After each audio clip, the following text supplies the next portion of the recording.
Mr. President, the only hot war we've got running at the moment is, of course, the one in Vietnam, and we've got our difficulties there, quite obviously. The headline in the story in the New York Times yesterday morning was rather an interesting one. It said that the administration will try diplomacy in Vietnam, which I'd assume we've been trying all along.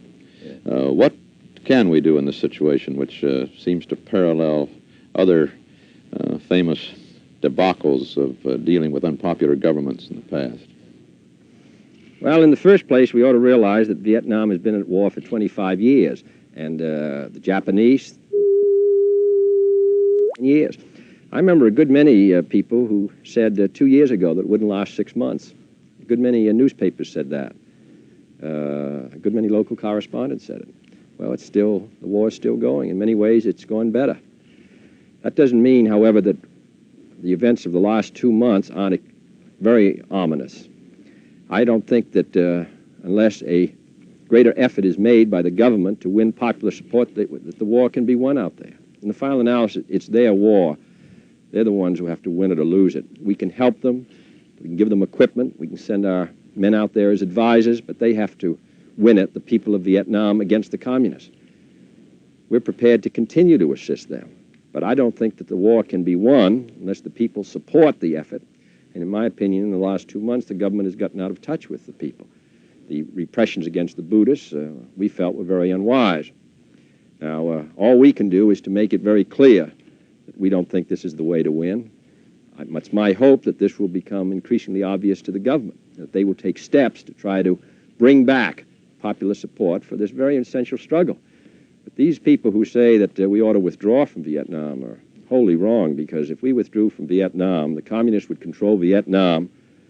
Pretty soon, Thailand, Cambodia, Laos, Malaya would go, and all of Southeast Asia would be under the control of the communists and under the domination of the Chinese.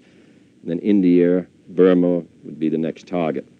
So I think we should stay. We should make it clear, as Ambassador Lodge is now making it clear, that while we want to help, we don't see a successful ending to this war unless the people will support it. And the people will not support the effort if the government continues to follow the policy of the past 2 months. I hope that will be clear to the government. It should be. After all, they've been conducting this struggle for 10 years, and I admire what the president has done. He's been counted out a number of times. I'm hopeful that he will come to see that they have to reestablish their relationship.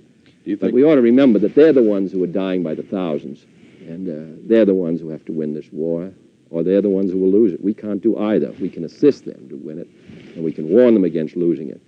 But the United States is not we don't have troops in mass who are dying by the thousands. And we do the best we can to make it clear what policy they should follow, but they have to decide it. Do you think that this government still has time to regain the support of the people? With changes in policy and perhaps in personnel, I think it can. If it doesn't make those changes, I would think that the chances of winning it would not be very good.